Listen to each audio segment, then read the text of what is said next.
E3 2013 VIP. What's up, IGN? It's Sean coming to you live from the E3 show floor. You've been sending us tweets all day using the hashtag E3Unlimited. Now we're here at the Ubisoft booth checking out Rocksmith, and we've got a special surprise for you. We are about to interview legendary Alice in Chains guitarist Jerry Cantrell. So let's step inside and watch him shred.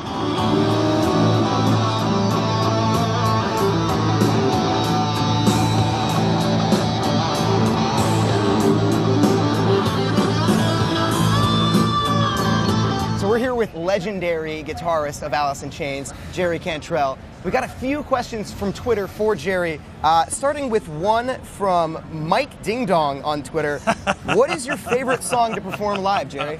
That's a good one. I like that. Well, Mike Ding Dong, let me tell you. You know, I like playing pretty much all of our stuff, and the newer stuff is always fun to play because it's really great to see people's reaction to what you've created. And you know, there's a couple of old classics, you know, like playing Rooster or Man in the Box every night. I mean, seeing what that song you know, means to everybody, and to see everybody react to those songs are pretty great. Them Bones is always really fun. It gets the blood going. I can imagine. You know, off this new record, we've been playing Stone and Hollow, and those have both been going over pretty well. So, yeah. Awesome. So let me pull another question here from Twitter. At Jackson Harad says, Jerry, which guitar that you own do you cherish the most? It's probably my two original GNL Rampages that I bought in 1985 in Dallas, Texas. Wow. And, pretty much the guitars that I've played on almost every record, and that I kind of fell in love with the GNL Rampage and have played them since. I have both of those guitars, but I've had to kind of retire them because there's so many miles on those things, man. Yeah. And I really don't want, I don't want one of them to go missing either. So those are in the vault, and I have a bunch of new GNL Rampages to take on the road. So. How long has it been since you retired them? Just recently. I still whip them out in the studio. Nice. We still use them there, but. Rock and roll is it's an active business. Yeah. So there's a few cracks in the original one and through the body, and it's still in one piece and it still plays well, but I just don't want to risk it anymore. So, awesome. Yeah. Well, let's pull another question from Twitter here. Paulology says, big Alice in Chains fan, do you find your guitar skills help you when playing music games like Rocksmith? Sure. Well, I mean, the cool thing about this game, Rocksmith 2014 is. Not only does it teach you how to play guitar, one of the great things is session mode. So it's teaching you how to play scales along to a song in a certain key. Also, it throws changes at you depending on how high you set the difficulty. So it'll teach you to improvise in and out of moves. And to be quite honest, I'm not a very schooled guitar player, so I learned to play by ear and kind of emulating my heroes and stuff, and until I kind of found my own sound. But as far as technically, knowing what scale I'm playing in, I'm not that really great at it. This actually could help me. Yeah. You know what I mean? So it's definitely great for improv, learning all the positions in the scales.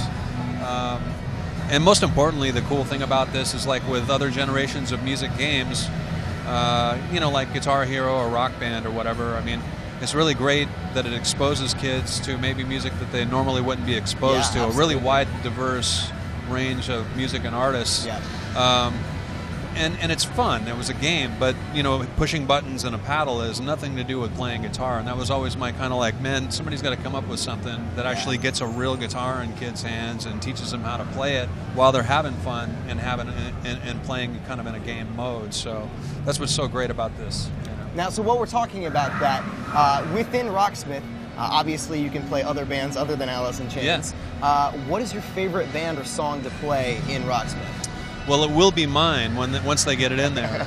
They have, I think they have 50 songs now. Okay. And, I may be wrong, but I think I'm right on this. The guys are talking about getting some DLC content to be able to put more and more music in as they get it. So the thing I really like about the thing that I'm really digging about it is the session mode. For the instructional aspect of it. Also the fact that it kind of teaches you, it reacts to your feel. So if you play lightly, the backing track will be lightly. If you kind of press it a little bit, it will kind of come up. You can also tell it to speed up, to slow down. So it's kind of interactive, you know, you know, it gives you the idea of what it might be to play with some other people, some live people. You know, you basically have a band within the game, and kind of teaches you some of the elements that you're going to have to kind of be up on to play with other people. They're going to throw you changes and curveballs all the time, and to be able to move kind of smoothly in and out of those changes, this is a great tool for that. And there you have it, IGN.com. For everything Alice in Chains, Jerry Cantrell, E3 Unlimited. Make sure you keep tweeting us using the hashtag E3 Unlimited and keep it locked to IGN.com. E3 2013 VIP.